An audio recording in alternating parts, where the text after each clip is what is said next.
Boss, let's go over the situation again. We've got another parasite outbreak in the laboratory on the quarantine platform.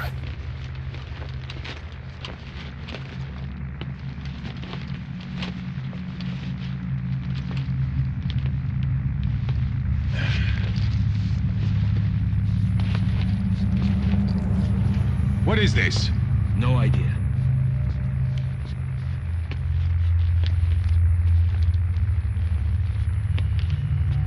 Damn it! What the? Shit! Stay back! Stay back!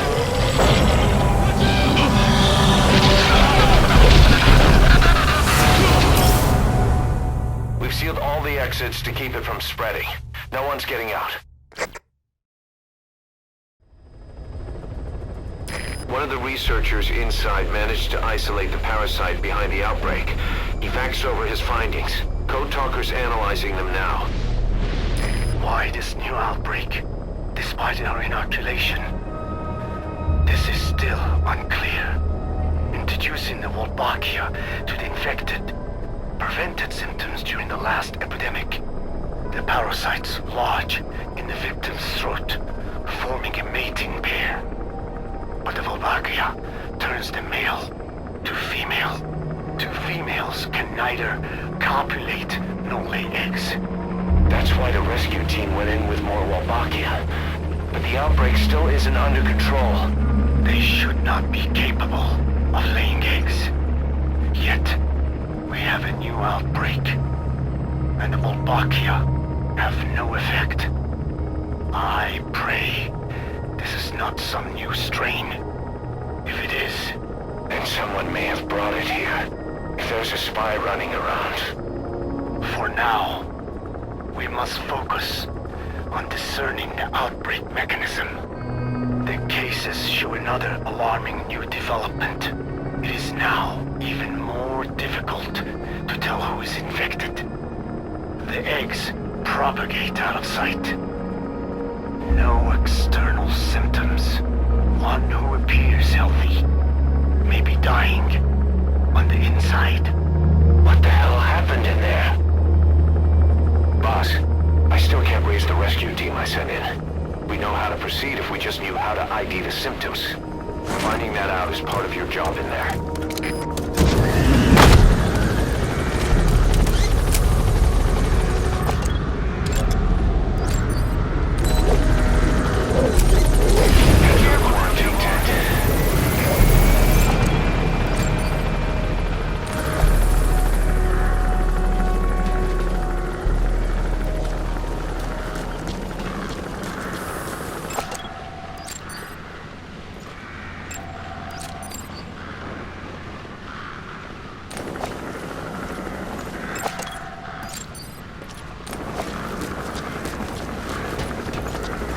Look.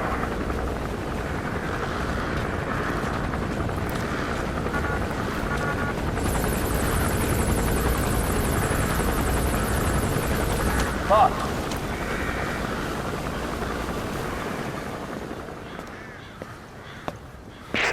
Hang on, Snake.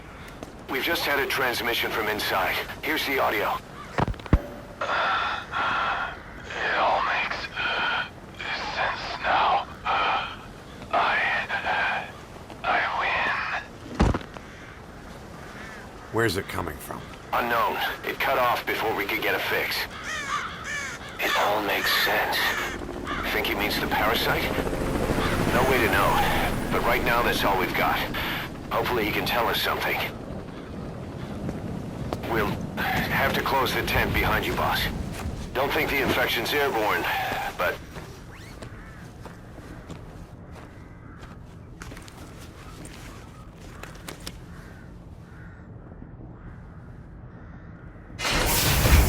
Find the source of that transmission, boss. Find our man. You never know.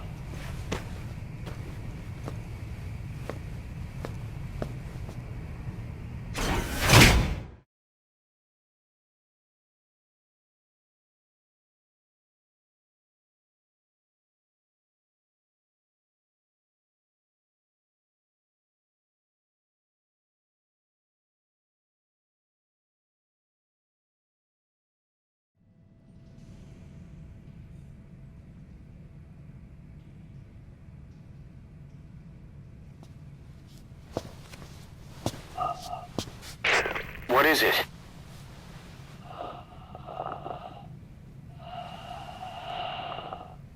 Something sweet. I can smell it even through the mask. The rescue team reported that too. Said it smelled like ripe fruit. We cannot allow the infection to spread. If anyone shows symptoms, you must put them out of their misery. That includes me.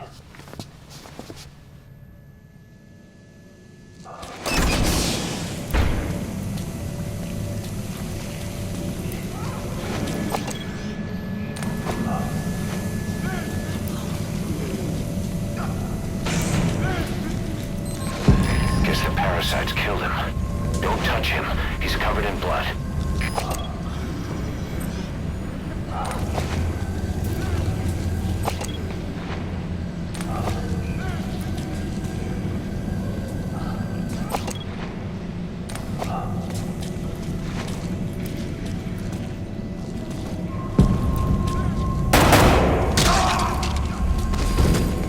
Stay back! Stay back!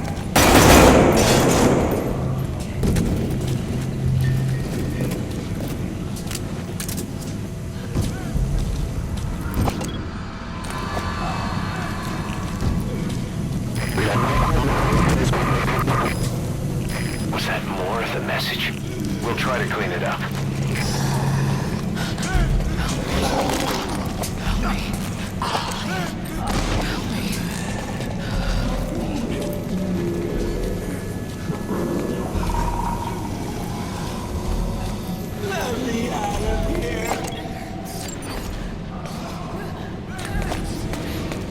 Step aside, boss.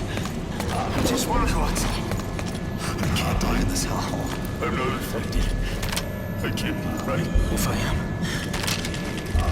I don't want to go out like this.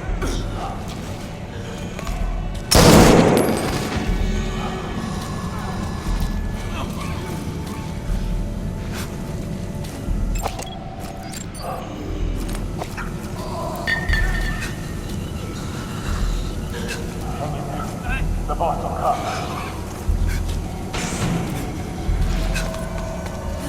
Boss, it's you. He's wearing a mask. He's part of the rescue team. Looks like he's not the one who sent the message. I'd like to hear what he has to say, but you need to keep going. Sorry.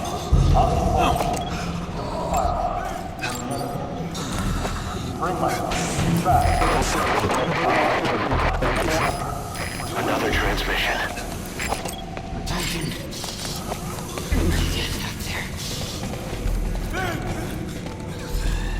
I have analyzed part of the data that was faxed out. It appears even those who barely spoke became symptomatic. This must be some kind of mutation.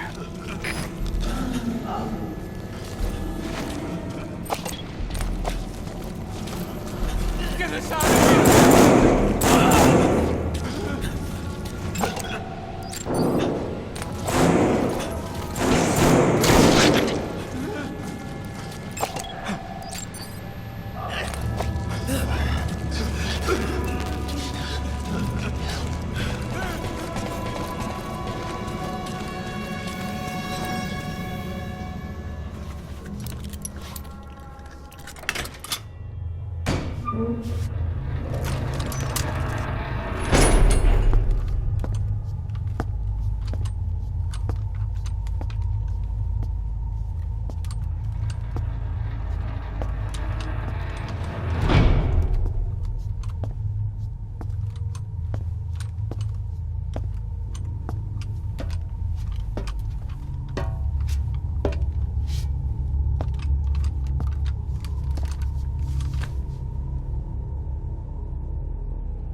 Boss, What the hell happened?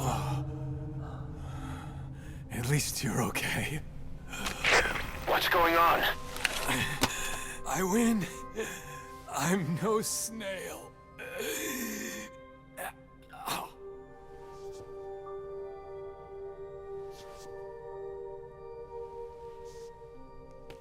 Damn it.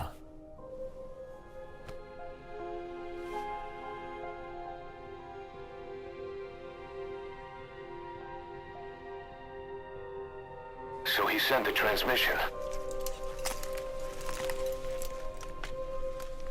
Seems like he had a way of IDing who's symptomatic.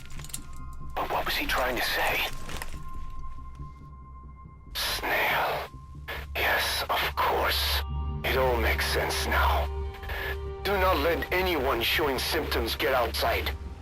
As infection progresses, it triggers an overwhelming urge to get out in the open. That's the parasite controlling them. Once outside, the birds will feed on infected bodies, spreading the parasite on land.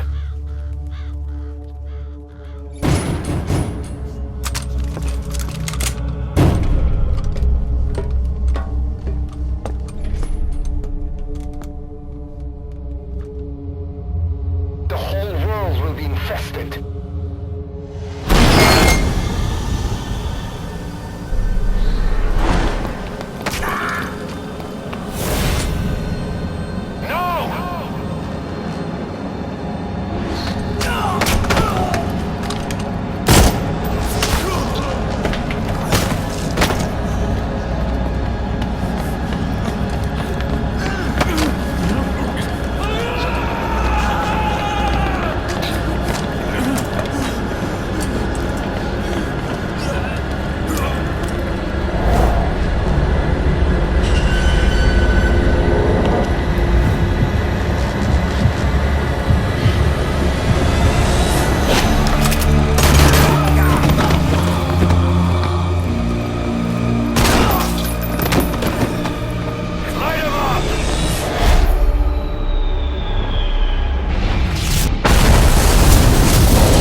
To shoot, boss.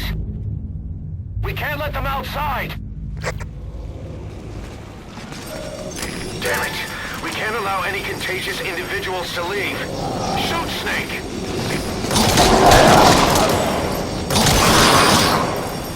That's it. That's good. You still have those goggles. If you see a glow in someone's throat, that means they are infected. And all you can do is give them a quick death.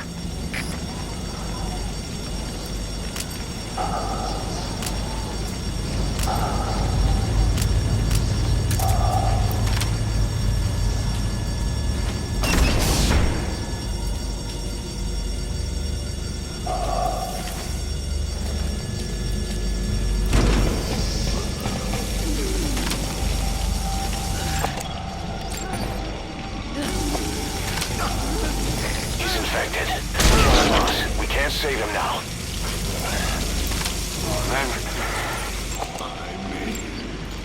I'm sorry.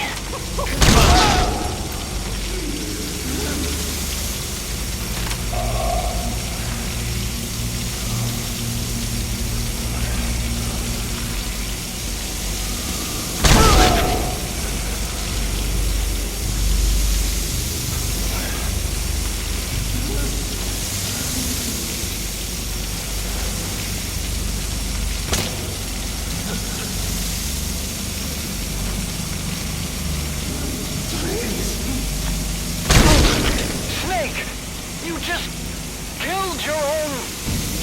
Emmerich, what the hell? Nobody asked for your opinion. You expect me to just stand by and watch this?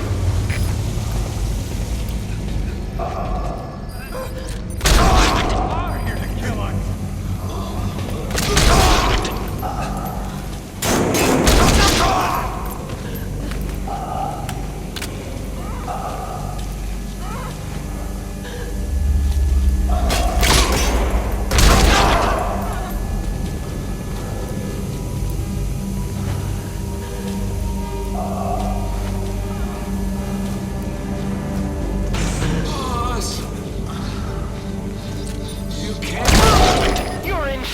Team Snake. He was one of your men.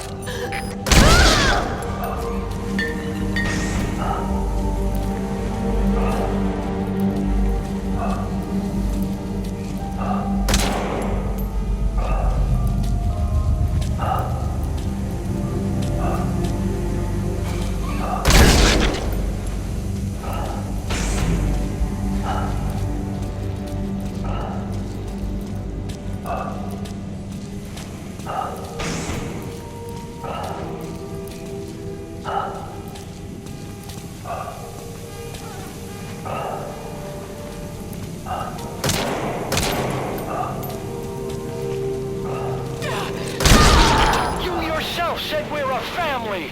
Or was it all lies?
Shooting your own men. That's not the big boss I know.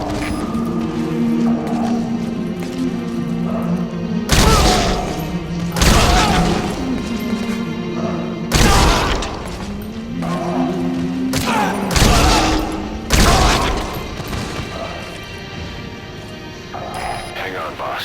Is he wearing a mask? He might not be infected. Examine him with those goggles.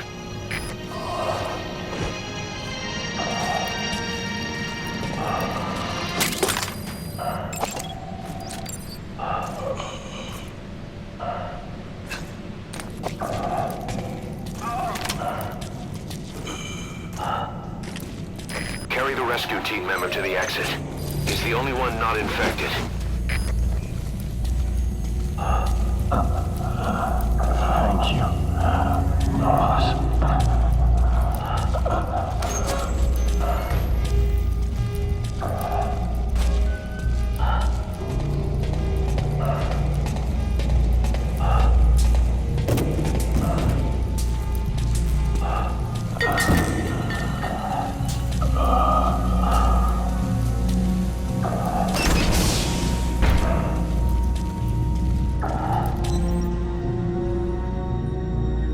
Got a survivor. Unlock the door.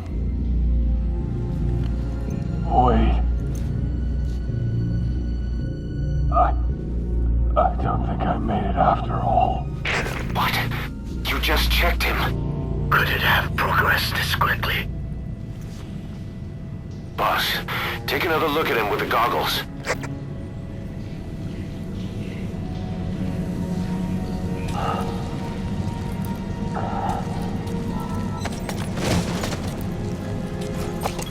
He is infected. I don't believe it. Maybe.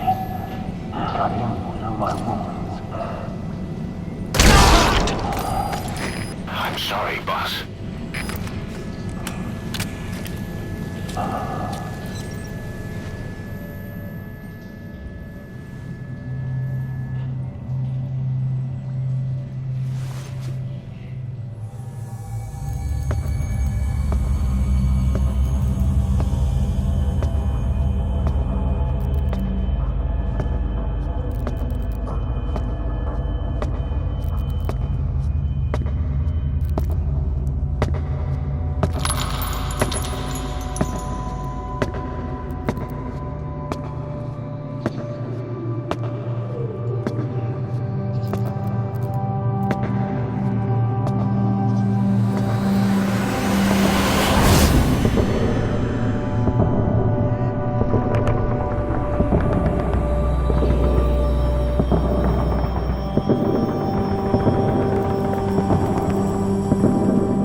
There's nothing we could have done for them.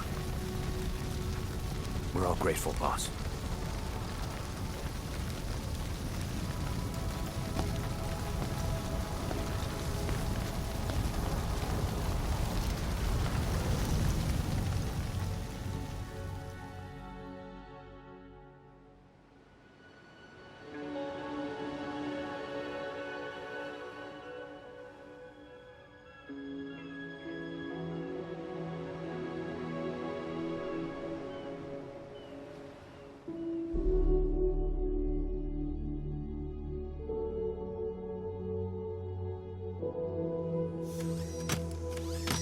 It's your fault!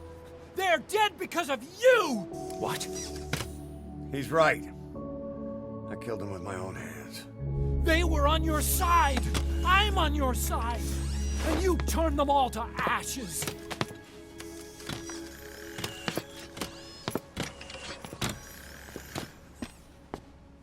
They wanted you to shoot.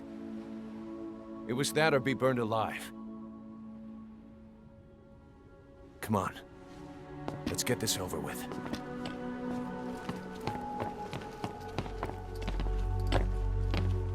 Wait.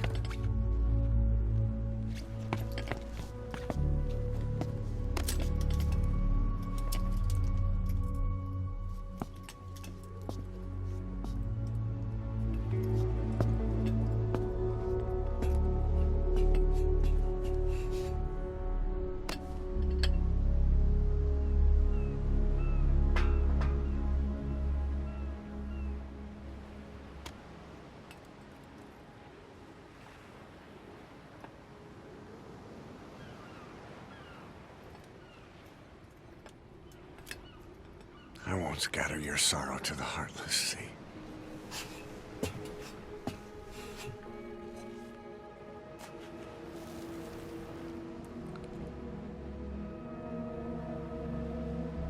I will always be with you. Plant your roots in me.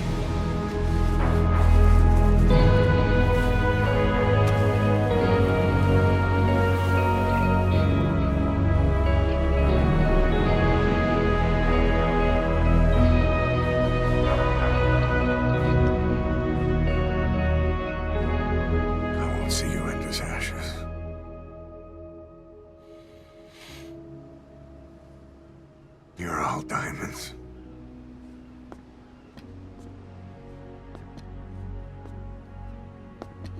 We're not burying them at sea. What then?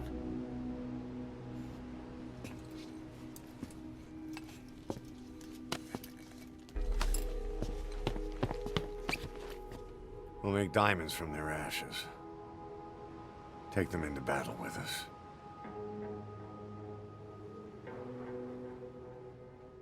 A shining light to our brothers in arms, even in death.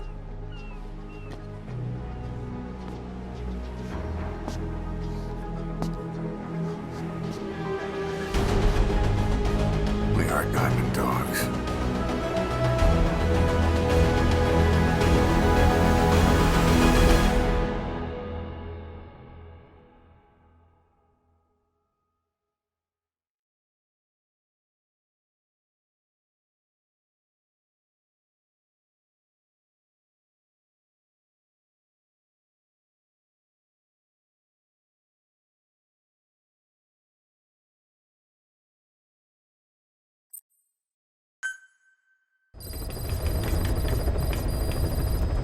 Boss, I don't know how you do it.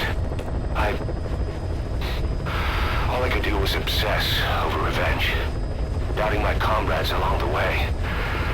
But even after all we've accomplished, the phantom pain never let up. If anything, it just got worse. But you understood that from the start, didn't you? From the moment you opened your eyes in that hospital, you knew it wouldn't go away. That you've been fighting the pain and confronting your phantoms the whole time. Knowing full well the battle would never end, not till the day you die. I respect that now, more than ever. It's an honor and a privilege, Big Boss.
Well, Doctor, I have the report on the incident at the quarantine facility.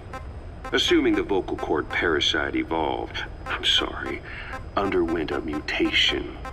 The only plausible explanations are exposure to some high-concentration mutagen or radiation. As you know, some of the staff at the quarantine facility were infected with the parasites. The Wolbachia prevented them from copulating, but the parasites themselves can't be removed from their host's vocal cords. Once you're infected with Skullface's parting gift, you're stuck with it. The researchers regularly used X-ray equipment to monitor the parasites in their throats. No problem there, they kept a close eye on the radiation doses. But that equipment didn't just give off X-rays. It was also emitting beta rays. Even though that's unnecessary for the scans. See, beta rays have far worse effects on DNA than X-rays. Meaning the only logical conclusion is that someone added in a beta ray emitter to trigger a mutation. Those beta rays leaked out from inside the equipment. Because the emitter was retrofitted, the shielding was inadequate. And the person who ordered and inspected the equipment was you, Doctor. That makes you the only person with the opportunity to install that emitter. So now you're saying I sabotaged medical equipment for some wild plan to make the vocal cord parasite kill everyone? Or maybe you thought it'd reveal a way to treat the parasite without using the Wolbachia. With that much to barter, I suppose some people would welcome even a pathetic cur like you. Just stop it! You'd have no shortage of buyers, but most would be happy with just the parasite. You wouldn't need to offer anything else. However, if that buyer already knew about the parasite, they'd also know that by itself, it's no longer the ultimate bargaining chip it once was. To sell to that buyer, you need to throw in a bonus. A way to one-up it. There's only one buyer who'd be after that. Emmerich, we record all communications on Mother Base. That includes radio transmissions to and from homemade devices. You've been in frequent contact with people in America. A private biotech company. A client of which is DARPA. And they are connected to Cypher. You made a deal with Cypher. You offered them a new parasite in exchange for your safety. This is the only place in the world where the vocal cord parasite still exists. And you used it as a testing ground. Tried to resurrect their bioweapon. But your plan to obtain the parasite has failed. Your bullshit ends now. And don't think you're leaving here alive.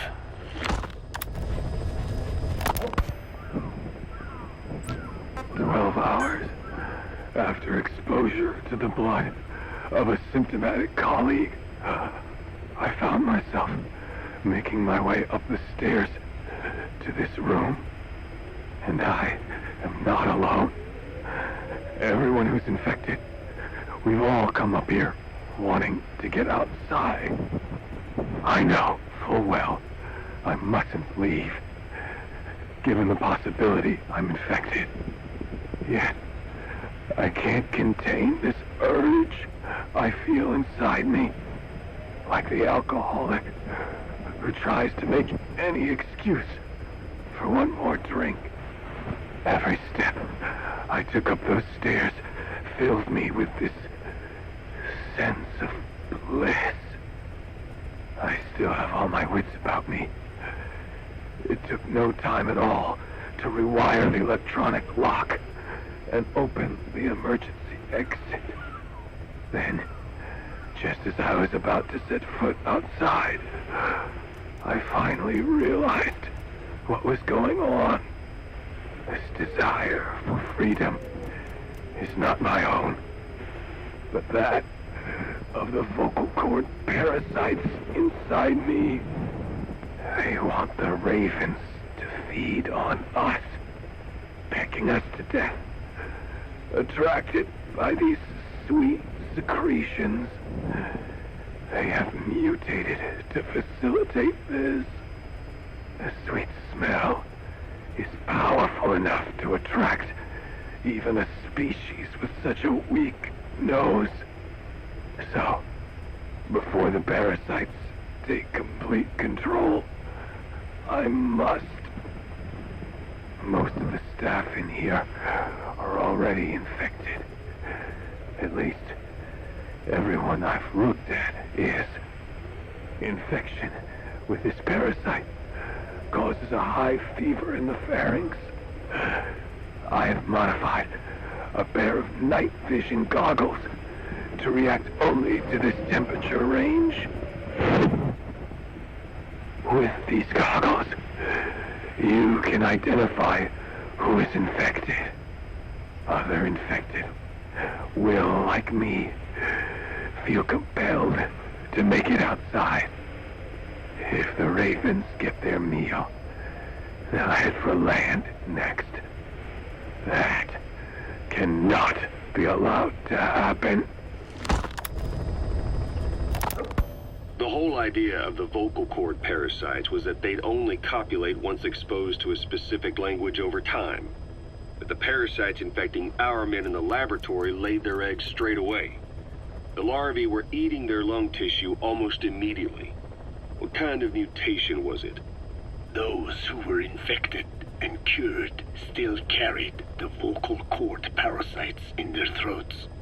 They were still there, but the males had been rendered female by the Wolbachia, and copulation could not occur, so we thought.